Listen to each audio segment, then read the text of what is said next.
We went well, which was your completion card. What do you have to complete? What is your work for the day? What do you have to get done? Okay. I gotta have courage. Courage. So, what is it that you haven't done because of fear? In other words, you have to do something today that requires courage. Taxes. I have to face the IRS. Oh, that makes perfect sense. That makes perfect sense. So, but it indicates you have the courage to face that demon, that IRS demon, and confront them and face them down and do well. Good for you. Good for you. Thanks, Jim. Thanks. Yeah. Hi, I'm Julie King, and this is Dr. James Wanless, and he will be your guide today to assist you in the ancient art of reading the tarot. Dr. Wanless, could you tell me what the tarot is? Sure. The tarot is a fascinating subject that goes back to ancient Egypt. In Egypt, the tarot was originally a wisdom book, a philosophy of life. Now, the word tarot is an ancient Egyptian word that means ta-ro, or royal road. So the tarot is a pathway to the complete realization of our full human potentials. But then what happens is that the tarot goes underground mysteriously for a large period of time and resurfaces in the Middle Ages as a card deck, as the deck of cards that we know it of as today. Now, it's used as a card deck in the Middle Ages in the light of a fortune-telling tool, an oracle. But in today's so-called New Age, we have a whole constellation of the tarot, many, many new decks. And in this so-called New Age, we view the tarot as a form of psychology. The tarot acts as a kind of map of consciousness. I understand that you received your doctorate in political science. How did you get from political science to the tarot? That's a good question that many people ask often. And really, it's a question of my own spiritual odyssey, if you will. Teaching political science, I was always fascinated in how we can peacefully transform societies, and came to the realization that we have to begin with the individual and with self-transformation. So it became imperative for me to study and practice the various self-transformation pathways. And so for that, I went to a Tibetan Buddhist monastery, and I learned how to visualize positive mental images of a very powerful symbolic nature. And then from there, I went to a Burmese meditation master and learned how to meditate on myself, to see myself in a pure, objective, non-judgmental kind of way. And shortly after that, I went to Guatemala and studied with a Guatemalan shaman who taught me how to create my own symbology or symbolic system. And then in San Francisco, I was very fortunate to meet a Basque vision maker who gave me my first tarot reading. I thought, wow, this is hot stuff. This is incredible alchemy that can really transform people immediately. And so the tarot has been kind of the culmination of my spiritual journey up to the present time. For the tarot is like a meditation. It's a powerful self-transformation practice that includes symbolic images as well as visualization.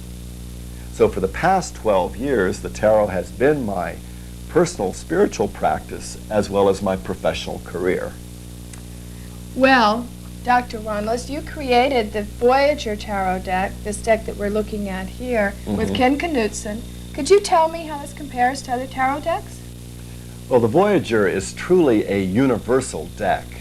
You know, there's the Voyager spacecraft out there in the heavens right now. It's that marvelous piece of science and technology that's taken the great pictures of Jupiter and Saturn and is now on its way to Neptune. Well, the Voyager Tarot deck is named after that because the Voyager spacecraft is showing us the external universe, while the Voyager Tarot deck is a journey to the inner universe. And so it shows us as great as the galaxies and as detailed and as incredible as the smallest of the molecules. And so it's a real journey into our human nature, the universe that we are. And it represents, therefore, that wonderful old concept that each of us is a microcosm of the macrocosmic universe. Each of us is a small universe. When I've noticed other tarot decks, they all have kings and queens and princes and that sort of symbology in it. What about the Voyager Tarot? Right. Traditional tarot decks are medieval in nature. And what I wanted to do in this deck is take it out of the Middle Ages and represent those great universal ancient principles of life with contemporary, modern symbols. So instead of swords, for example, we have crystals. Instead of the royalty cards, we have what are called the human family. So the Voyager is a deck that anyone can relate to because it's composed of natural and human symbols that are part of our everyday world. So it's not a deck that we need to spend years reading about, becoming an initiate in order to learn it. It's something that we know just because of our everyday world. Well, I'm particularly attracted to the stunning imagery on the back of the card. Could you tell me what this symbol represents? Right. The symbol on the back of the card is DNA. It is the human genetic chromosome. And it symbolizes, like the great rose windows in the old Gothic cathedrals in Europe, the unfoldment of the self. It is like that rose. And so the tarot, that's what it's all about. It's designed to help us unfold and flower as human beings. As well, it represents the fact that we are one people. This is one planet. And it shows our commonality. So the Voyager is truly a cross-cultural kind of symbology. It is transracial. It is cross-ethnic. So anybody from any culture, any race, any ethnic group can relate and understand this universal symbolic language. Now, I grew up thinking of the tarot as a fortune-telling tool. Could I use the Voyager that way? Well, sure. The Voyager, like any tarot deck, is full of symbols. Picture symbols and images. And what they do is they spark our creative intuition. We see a picture of the moon or the sun, and we get an idea from that. And then we relate that idea to ourselves or to another if we're doing a reading for them. Now, the value of the Voyager is that it has a lot of symbols and therefore sparks many, many kinds of intuitions. The other thing about the Voyager as a fortune-telling tool is that the process, the artistic rendering of the deck is done in the form of collage. So the Voyager is like a dream montage. When we read the cards, we're doing what I call a waking dream. And in the waking dream, we allow the subconscious information to come through us as in the real dream world. Now, the other thing I want to talk about with reading the future is that tarot is primarily an information system. What it does is it allows us to see our possible future. But in seeing the possible future, we've already begun to alter it. Our very consciousness alters the future. So we can never really see the future for exactly the way it's going to be. But what we get is information about our future.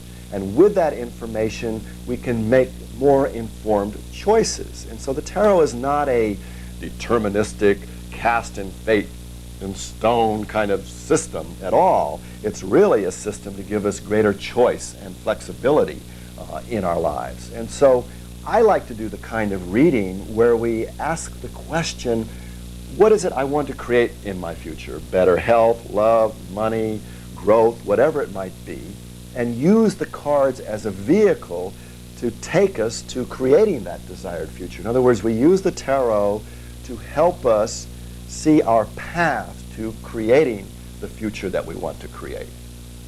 Okay, so I can work with the tarot in a traditional reading. What else can I do with the tarot deck? But really, the bottom line of the tarot is personal growth. Anytime we use the cards in a meditative way or in a reading way or just a philosophical way of study, we are growing. Every card gives us an indication of our lessons as well as showing our opportunities and potentials. The strength of the tarot deck and cards is in the symbolic image. The reason the tarot has existed for thousands of years is because of the power of the picture. And so every time we see our lesson or our opportunity, we get the juice, the fuel, the power to learn that lesson and to realize that opportunity as a result of the power of that image. And the way we really grow is using the power of these images consistently and constantly over time. And that's why I recommend a practice that I call a card a day. So every day we select a card in the morning. What's my lesson and what's my opportunity? So why don't you do that? Okay. Let's Sounds see like what fun. Yeah, I hope so. Let's see what you come up with today for your lesson and your opportunity. Oh, I think it's this one. Oh, great. All right. This is the card. It's called Fulfillment, and it's represented by full cups.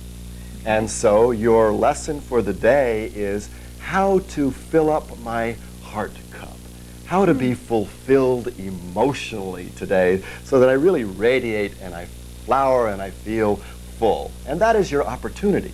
Your opportunity is to take what are you seen as your raw potentials, these grapes here, and to convert them like into a fine wine.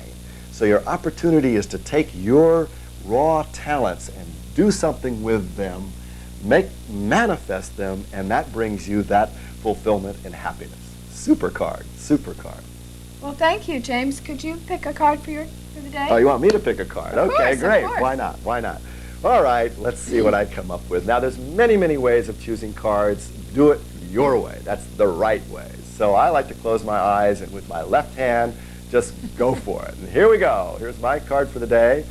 Ecstasy. All right, it's called Ecstasy with beautiful flowers. This is kind of the go to Hawaii card, if you will. So my lesson today is not to get upset and negative and fearful and crotchety and what's going wrong and all that kind of stuff, but to realize, hey, this is a beautiful life. I feel beautiful, and to live the ecstatic, divine kind of existence. So that's my lesson, and that's my opportunity. A lot like your fulfillment card, may I say. Yeah, we got the same things. This seems real easy. I thought I had to study for a couple of years before I'd be able to do tarot. No. Tarot is an immediate, intuitive process. All of us have an intuition or an idea that is sparked by a picture. We all have to have it. And that's what tarot is all about, is following our intuitive hit, if you will, from each of these picture images. And hopefully it's fun, you know. And what makes the tarot, I think, really a fun process is the magic and mystery of selecting cards face down. And in a way it becomes like a game, kind of the game of life. The cards we pick is my hand. This is my hand for the day. And when we're having fun, that's when we're most intuitive.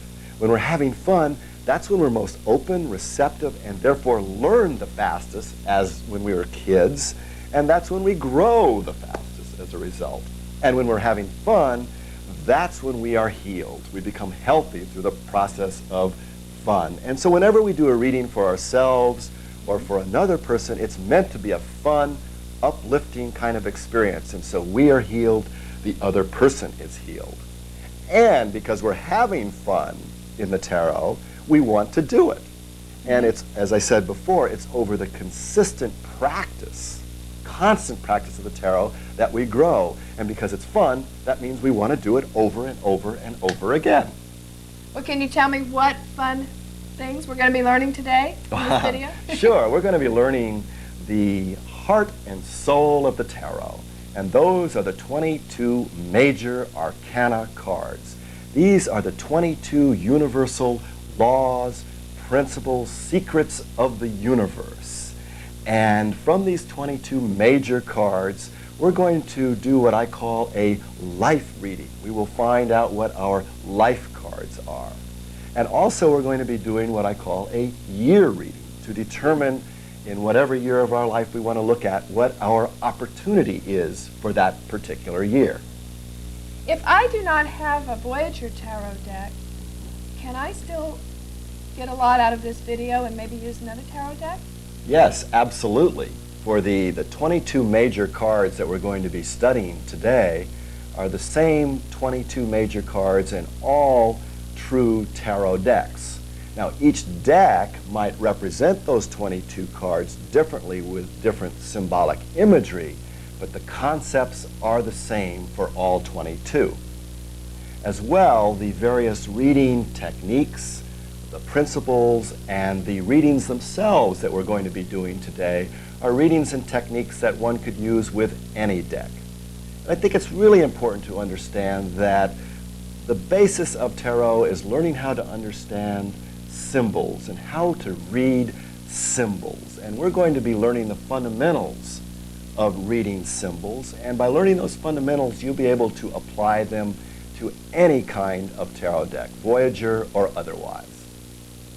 And also in today's video workshop, everything that we're going to be learning will be included in the Voyager Tarot guidebook, which comes right with the deck. It includes definitions for all the cards, as well as all the techniques that we practice today.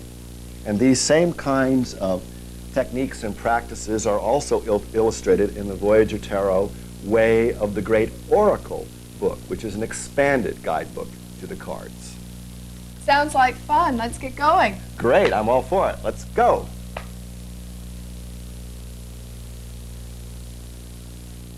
Legend has it that the ancient tarot was derived from ancient Egypt. And legend has it that tarot as a word means ta-ro, or royal road. And then I asked myself, well, the royal road to where? And it's interesting, the word tarot, because if you turn the letters around, it becomes rota, R-O-T-A. And rota means the wheel or the rotary. So the tarot, as the royal road, takes us on the wheel of life, the full wheel of life. And so the tarot is really a spiral journey that takes us through our life destiny. And that journey is depicted here with the 22 major arcana cards. We start out as the Fool, and we move through the spiral journey of life. Each of the 22 major cards represent the various spokes on the wheel of life, or the way stations that we must travel in our life destiny, from the Fool all the way to the universe, the culmination of our lives. So what I'd like for you to do now is to get out your major arcana cards. These are the cards that have the Roman numerals on them, and they are numbered 0 through 21, and I would like you to put them in order, 0 through 21. Major arcana means the major secrets, laws, or principles of life. Okay, now that you've done that, I want to enforce the fact that these 22 major cards really represent the principles of life. We all have to live all of these principles to be whole, complete, healthy individuals. But not only do they represent those 22 principles of life, but they represent what I call personality archetypes. You know the great psychologist Carl Jung? He discovered in all cultures, in their art, in their dreams, in their myths, in their language, that every culture had certain types of individuals. For example, every culture has a magician type of personality. We might call it a magician. In another culture, it might be the wizard. It could be the sorcerer. It could be the shaman. It could be the witch. It could be the coyote. So there are many, many different words for the magician, but magicianness seems to permeate every culture. Now, according to the philosophy psychology of the tarot, we all have the magician within ourselves. So the personality archetypes, represented by the 22 major cards, are in fact sub-personalities within each of us. So we are a living community of these 22 different, what I call archetypal sub-personalities. Okay, now let's take a voyage through these so-called major arcana cards. And really, this is a voyage into our destiny and into our sub-personalities. And the first stop, or the first place of commencement, actually, on that life voyage is with the first card in the tarot, which is the number 0 card, the Fool. Or in the case of the Voyager deck, it is called the Fool Child. Like the fetus and dependent child, you live on faith in the order of the universe. You know that you are taken care of. In accepting this higher law, you can be the fool. You can relax, be yourself, take risks, play. As the innocent fool and wide-eyed child, you are open and curious. That receptive state of mind makes you intuitive, original, spontaneous, and present. Allow your natural genius, its expression. Like the child, you have tremendous vitality, a youthful energy. As the number of this card, 0, you are like spirit. You are everywhere and nowhere, lost and secure, young but wise, silly yet serious.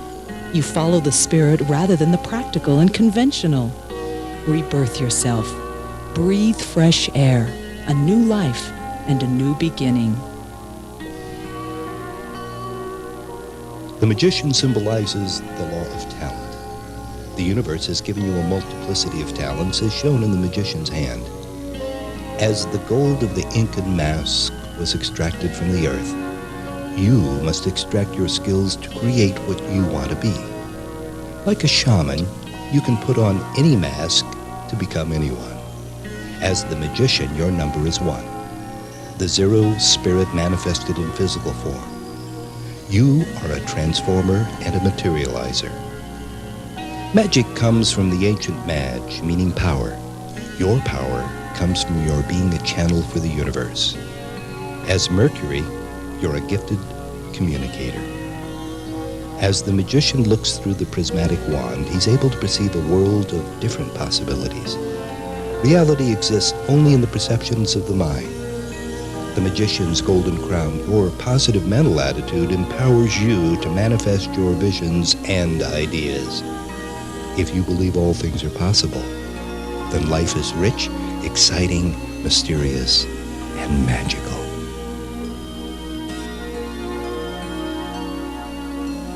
As the priestess, you symbolize the law of knowledge. You know the truth. Through inner stillness and equilibrium, you see what lies below the surface. You know yourself. Equanimous and balanced like your number 2, you are able to see yourself objectively. Through your dreams and meditations, you allow your moon subconscious to rise to the surface of conscious awareness. In your watery receptivity, you are the reflecting pool, a mirror to others. You are a counselor, a wise owl. Like the dolphin, you tune into others through vibrations. You are calm, cool, stoic, and withdrawn. In your detachment, you are emotionally self-sufficient. You are clean of emotional and worldly entanglements that might cloud the purity of your diamond vision. Standing before the earth, the Empress is the protectress. She symbolizes the law of preservation. As the Egyptian goddess Selkut, she represents your responsibility to maintain and guard the seed essence of life so that it can eternally flower. You are able to recreate, resurrect, and revive. As Empress, you are the mother. You possess unconditional love for all of life's creations. Arms outstretched, you embrace life compassionately and non-judgmentally. As the woman and mother, you are home and healer, center and synthesizer, abundant and earthy, sensual, magnetic, and beautiful. The Emperor, represented by King Philip and his son Alexander the Great, symbolizes the law of material worldly development. Like the Emperor, you are a builder who contributes to the material evolutions of the world. As the father in Aries, you're a pioneer. Your ambitions and aspirations compel you to move ahead on new planes and visions. To build your empire, you possess the mental clarity of the eagle, the emotional strength of the whale, and the physical energy of the ram to achieve your clearly defined goals. You have the leadership, will, decisiveness, daring, and organization of the great kings. The Hierophant symbolizes the law of life mastery.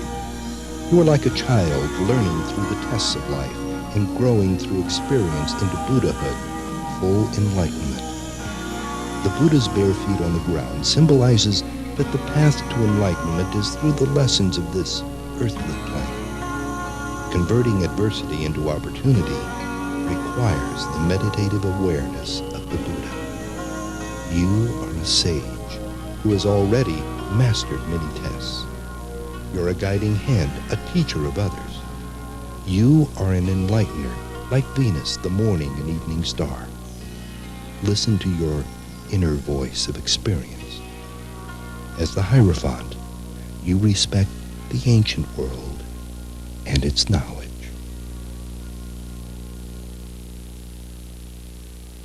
The Lovers, symbolized by the conjoined male and female, is the law of union, oneness through the marriage of opposites. The Gemini twins, the duality of man and woman, sun and moon, jungle and desert, black and white, symbolize sameness and difference. Life is ambiguous for you. Keep your center amidst the pull of opposite forces. Union creates disunion, and disintegration creates integration. Synthesis and division are twins. The Lovers is embracing the opposites. Be intimately involved with others, but also maintain your own self-integrity. Be feminine, but also masculine. Recognize your individuality, but also see yourself in others. The Chariot, symbolized by the Greek charioteer, represents the law of motion. Your mind, body, heart, and spirit are constantly moving, running toward their highest possible attainment. You take the challenge to explore all possible pathways to reach the ideal. You're an adventurer, traveler, conqueror, and hunter. As Cancer, you carry your shell or home on your back. Your security is within yourself. The trance-like stare, the charioteer, symbolizes the meditative detachment and awareness that give you an inner stillness as you move about. Your movement then becomes effortless, and you stay centered amidst changes. Balance is the law of action and reaction. The number 8 of balance symbolizes balance amidst ever-present change. Balance is a dance, a continuum of Libra-like mental adjustments to keep your equilibrium. You are analytical and creative, mathematical and poetic, intellectual and dreamy, decisive and reflective. Like the balancing sword of justice, you possess an objectivity which enables you to evaluate the pros and cons, the pluses and minuses. Balance is known in the traditional tarot as justice. Like a judge, you act with fairness. You seek equality in relationships. You maintain a sense of proportion in your life. The Mayan death mask is symbolic of the hermit, who shuts out worldly distractions in order to complete his spiritual pilgrimage and temporal work. The hermit symbolizes the law of perfection. You become complete by uniting the highest states of attainment in the material and spiritual realms. To achieve this perfection, the Virgo hermit in you brings health and harvest to the physical and material life, which serves as the temple of the spirit. You seek material security and self-sufficiency so that you can go inward to the inner temple to gain self-knowledge and to live in union with the divine.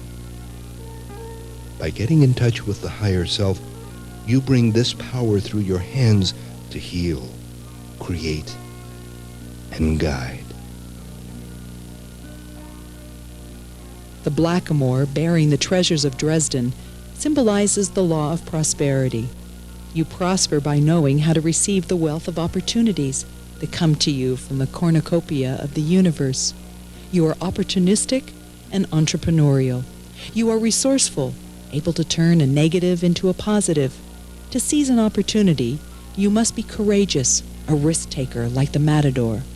Like Jupiter, you must think expansively and decide how you can bring available resources together to create synergy. As the dancer on the wheel of fortune, you must be agile, flexible, and alert, always ready to move. As Leo the lion, symbolic of rulership, strength represents the law of self-dominion. Strength as dominion is the controlled but free and total expression of your being. As symbolized by Shu, Egyptian god of the air, who brought order out of chaos, you possess dominion over your mind. Like the singing bird and blossoming flower, you are not afraid to declare yourself and show your colors.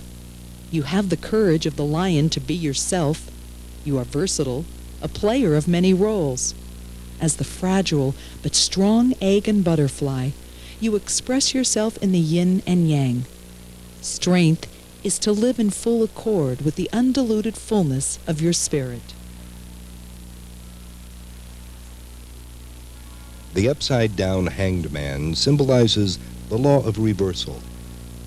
As in the crucifixion of Christ, victory and success are achieved in a manner opposite from any expected. Instead of assertive movement and forceful resistance, salvation is attained through passive surrender. Acceptance of your limitations brings expansion. Surrender your ego. The feeling that you are drowning and being dragged to the depths is the dark night of the soul, the preparatory stage for rebirth and new life. The hanged man is symbolic of compassionate self-sacrifice, like Christ. Giving yourself up for the good of others enables you to transcend the ego and achieve union with the great spirit of the universe. Death is the law of impermanence. All things must end. Death can occur by a natural evolutionary shedding, letting go, or release. As symbolized by the knife-like nose beak of the New Guinea spirit mask, death may be consciously invited by a cutting away of what is dead, stagnant, or repressive. Death may sadden you, but ultimately it's liberating. To fear death is not to live. You cannot live unless you're willing to die. Only by letting go can you allow life in. Art, represented by Athena, the Greek patron goddess of the arts, symbolizes the law of creativity. You are a creative artist in all aspects of being and in all endeavors of worldly life. Creativity is an alchemical art of dissolving old forms and recombining them as a new synthesis. See the disintegration of your life as a creative opportunity. As Sagittarius, you communicate yourself to the world by shooting forth through the rainbow your ideas, visions, and products.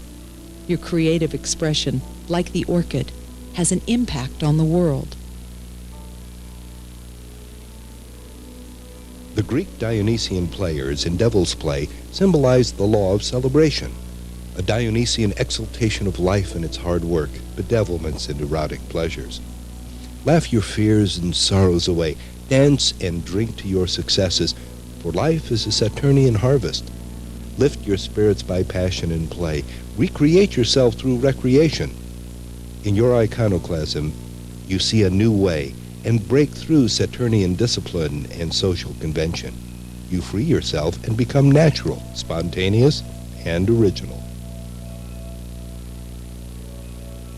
The tower, symbolizing the law of purification, is a revolutionary cleansing of all levels of your being.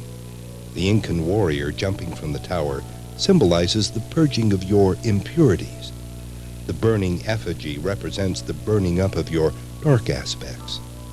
You see the mental patterns and beliefs you must destroy. By leaping into the alchemist's furnace, you melt down the old inner and outer structures. A metamorphosis occurs, symbolized by the red-winged blackbird. There's a new dawning, and you restructure your life. The star symbolizes the law of luminosity. You shine like a star. Self-esteem comes with recognizing the star that you are. Standing in the star shower, you receive inspiration from the heavens. Your thoughts are lofty, imaginative, progressive, and inspiring. You are a guiding light to others, a way shower. The star is symbolized by Kuan Yin, who, like the Aquarius water bearer, is a servant of the universe. With compassion, you pour out your life-giving waters and radiate your life in the darkness to nourish and nurture the dry, barren, and needy. The moon, represented by its phases, symbolizes the law of cycles. Like the moon, you are experiencing gentle, conservative, evolutionary change, a continuity transformation in which natural completions create inherent new beginnings. Through your Aphrodite-like romantic and sexual feelings, you are easily attracted to others. You need to complete old relationships and/or old patterns of relationships and move them into a new phase. Apollo, representing reason and logic, is eclipsed in the background. You listen to what your moon dreams tell you. The night symbolizes your awareness of subconscious motivations and drives. As water and Pisces, symbolized by the double dolphins, you perceive people's patterns and cycles. The sun symbolizes the law of life. You are alive, animate, and active. Like the youthful King Tutankhamun, who represents the morning sun, you are awake, your mind is alert, your body light, and your heart sunny. Your spirit soars and your golden fortunes grow. You're a full participant in the dance of life. By emanating your own vitality, you awaken others. By combining your energy with that of others, you create a new sun, a synergetic fireball that produces new life.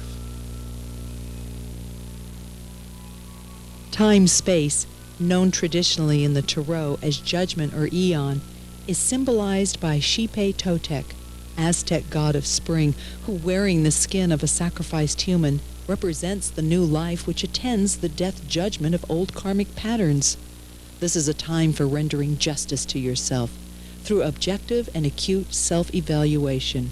The law of karma, the law of laws symbolized by time-space, means that you are able to see the causes and effects of your mental and behavioral patterns. Through your vision, you are able to alter the future and redirect your karma. As a traveler in consciousness, you transcend the world of matter and go in mind anywhere for any time.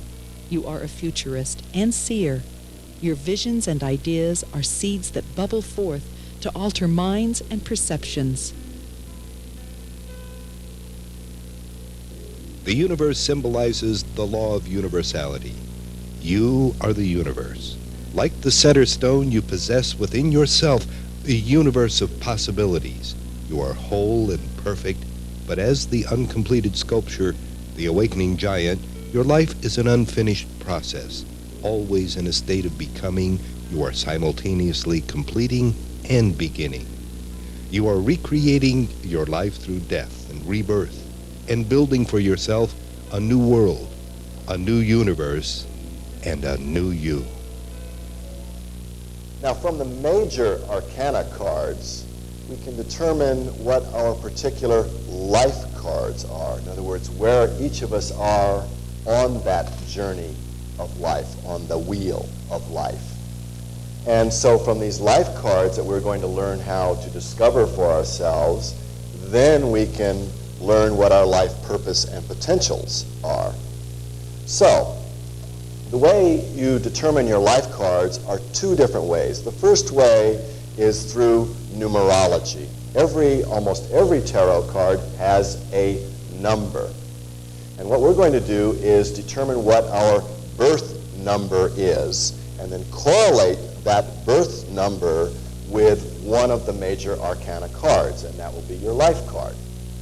Now, to do that, what you need to do is follow along here with the example. Let us say your birthday is in April. So that would be the 4th month. So write down your birth month.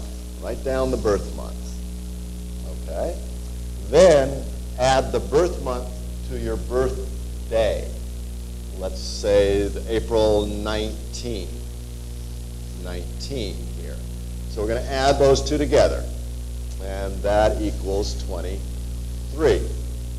All right? Now, to that number, you will then add your complete birth year. In this case, 1943, let's say. Okay, and then you add those two together. So this would be 6691. So you end up with a 4-digit number. Then you add a crosswise. 1 plus 9 plus 6 plus 6. And in this case, it equals 22. So, if after adding all these numbers up, if your number, double-digit number, is 22 or less, then correspond it with one of the major arcana cards. If your number is actually 22, that is the Fool. The 22nd major arcana card is seen as the Fool, number 22. If your number is above 22, just hold on. Because some of us have more than one life card. Some of us have 2, some of us have 3. So there's a variety here. So this, let us say this was my birthday. The number 22 card would be the Fool. So one of my life cards would be the Fool. Now what you do, everybody with their double-digit number, is add the double digits together. And in this case, it would equal 4. So the single-digit number is also your life card.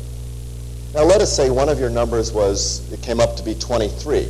Well, there's only 22 major cards, so you just simply have to add 2 and 3 equals 5. So some of you may have only one life card according to this system.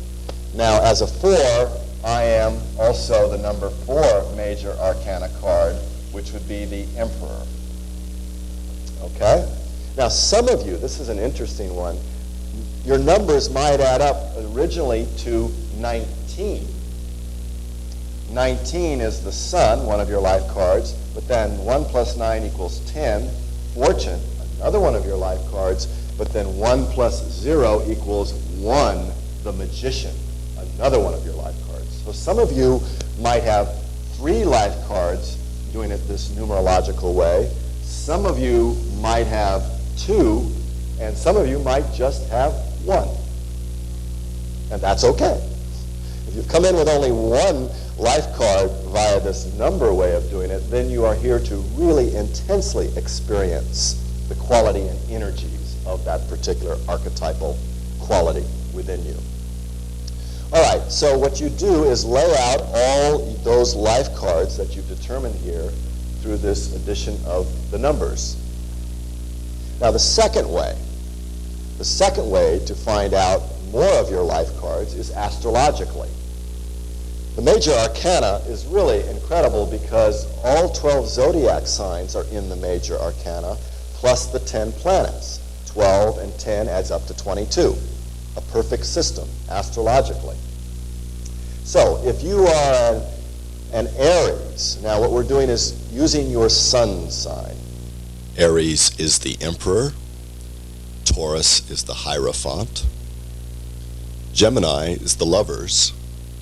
And Cancer is the Chariot. Leo is Strength. Virgo is the Hermit. Libra is Balance or Justice. And Scorpio is Death. Sagittarius is art, Capricorn devil's play, Aquarius star, and Pisces the priestess or moon. Those are the 12 signs. So now pull out your life card that is determined according to your sun sign in the zodiac. So what you have now are your life cards, and what do they really indicate?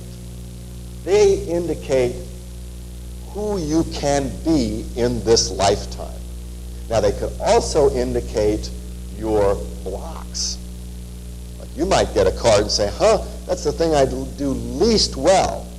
Well, that is your karmic opportunity and lesson in this lifetime, is to learn how to cultivate that quality in order to do it well. Now, how do we interpret these life cards?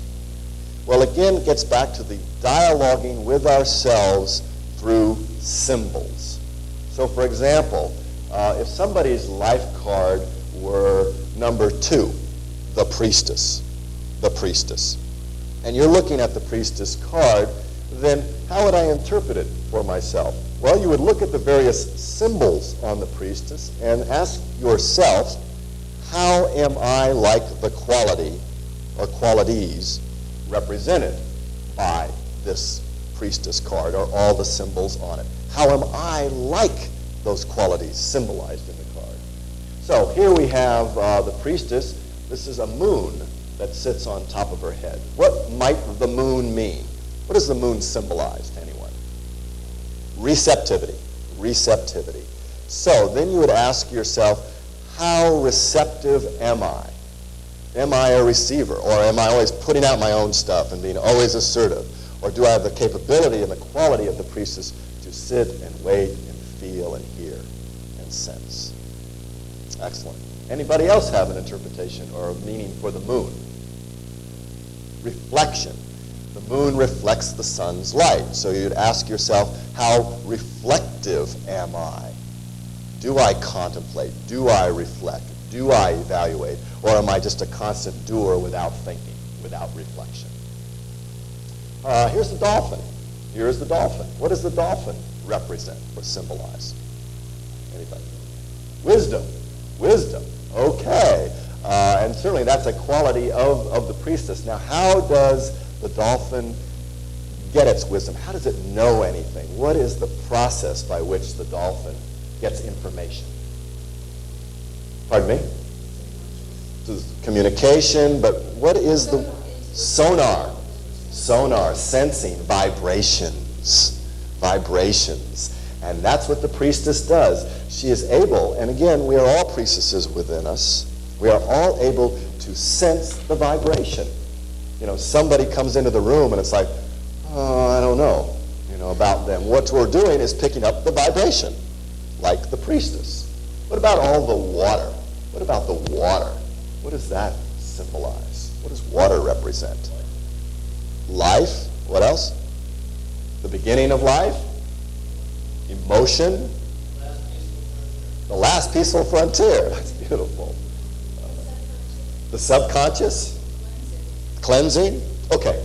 Here we have 5, 6, 7 different interpretations of water.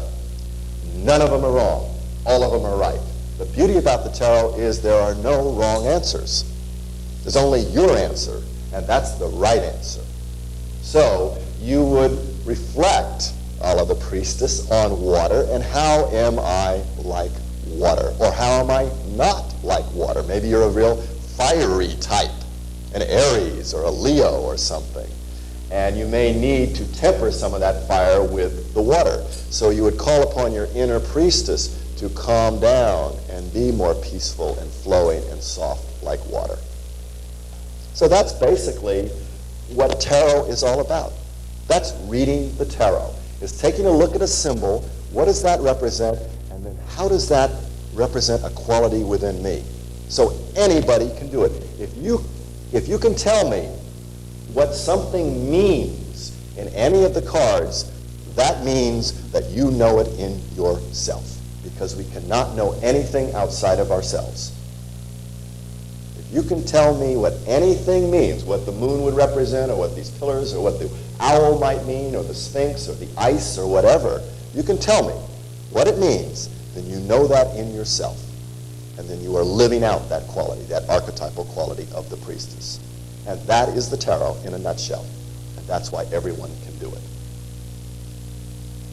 Okay, does anybody have questions about their particular life cards, the profile that you have in front of you? With my life cards, I have the Emperor and the Moon. These seem very opposite. How would I integrate those two? How to integrate the Emperor and the Moon as your two life cards. Because you're a number 4, your life card is the Emperor, and this represents the male energy in you. It's fire, the ability to act out your dream in the world. And it's interesting, I say your dream in the world, because as a Pisces, you are the moon, and the moon is the dream card. So your real purpose potential in this lifetime is to be a dreamer and to follow your dream and to build upon your dream in the world. And so it is your male energy that gives you the strength to carry out and formulate the female card, the moon, which is symbolic of the dream world or the introspective world. So that's a really, really nice combination and a high potential there for you. It's excellent. Now, however, you might find that you're too dreamy. And if you find yourself being too dreamy, then pull out the Emperor and get it going. And for some of us who are particularly males, we might be too action-oriented and need to reflect more like the feminine moon card, or Pisces. All right? Adding up all my numbers, I came to the same number as you did, the 22. My first card was the Fool Child, but then my astrological sign was the Hermit. So it seems somewhat, again, at an opposite to one another. I was wondering how you interpret these cards. Okay, how to integrate the Fool Child with the Hermit Sage, the Virgo. Okay, great. Here's our resident Fool here. Thank you for showing up. The Fool is symbolic of your childlike genius. You've got the fetus here, and the fetus is connected to the gods and goddesses. And it's being like the zero fool, open, trusting, innocent, spontaneous, that the magic comes through you here. So this represents your inner kid, and you never ever want to let that kid, get away from you. You always want to be the child, but you have the extra added kind of maybe responsibility or karmic opportunity or lesson to marry that inner child with the sage in the deck. And this represents the old soul that you are, the old sage, the one that knows, the grandfather that you are. And this is because you're Virgo. So you want to have that childlike innocence, but at that same time, that sage-like trusting of your knowledge that's here. And that's a very difficult integration to make. There are many kids running around, and there are many sages running around, but the ability to marry those two is really the nature of your unique alchemy. Not particularly easy, but if you can take the inspiration of your Fool Child and bring it through in the world, because again, Virgo is an earth sign. Let's make it happen in the world. That is when you are living the fullest power. So it's the integration of child and sage. All right? Okay. Now, from the major arcana cards, we can also determine what our year card is. Now, our year runs from birthday to birthday. Forget January 1. If your birthday is coming up tomorrow, that means 1989 starts for you tomorrow. So we're going from birthday to birthday. And the way you determine your year card, which comes from the major arcana, is that the tarot sees us moving in cycles of 22 years, according to that life destiny journey of 22 years. Apparently, in ancient Egypt, there were 22 temples of initiation along the Nile. So every 22 years, we move into a new cycle. And so we move through this cycle consecutively. So somebody give me their age. 41. Okay, you're 41, so you've been through the 22-year cycle once. 22 plus 19 gets you to 41. So you are in the 19th year of your second cycle of 22. So your card for when you are 41 would be the 19 card, or the sun. The sun. Who else has an age for me to give? 38? Okay. 22 years, you've been through that. The first 22 years are formative. School, all of that kind of stuff. From 22 to 44 is generally getting established in life. Professionally, family, house, mortgages, cars, all those kinds of things. So, but it's interesting, 38. You're 22 years old plus 16 years. 22 and 16 is 38. So your year card is the 16 card, or the tower. So that means this is a year for you to clean shop, clean your house, purify what's not appropriate in your body or in your mind or in your life, in your world, and get it out. Get it out. In a sun year, if you're 19, this is a year to get healthy, get into the sun, get outdoors, be the sun, radiate your power. Who else has got another? 44. 34. Okay, 34. That's an interesting. 22 years plus 12 gets you up to 34. So you're in a number 12 year, which is the hanged man. So this is a year where maybe things don't feel like they're moving real quickly. You're hung up. You're treading water, getting nowhere. So it's a year of patience. Patience. And kind of surrendering to your reality, whatever it might be, and letting go of that small ego. Exactly, exactly. Yeah. 46, all right. Diane here has been through the 22-year cycle twice. She's 44 years old plus 2. So her card for this year is the number 2 card, the priestess. So if you want answers, go to Diane. She's got the wisdom, she has the knowledge. Now it's very, very important if your year card is the same as one of your life cards. So for example, Diane's number is 2. Her life card is the priestess. This is her priestess year. So this is the year to really tune into your own priestess wisdom and perhaps to be the priestess in the world. So your year cards give you an indication of what your opportunities are for that year and what the possible lessons might be for that year. Also, what might be the possible blocks. And when I do a reading, many times I will start right out with the life cards and take a look at the picture of the person's life, the big picture with the life cards.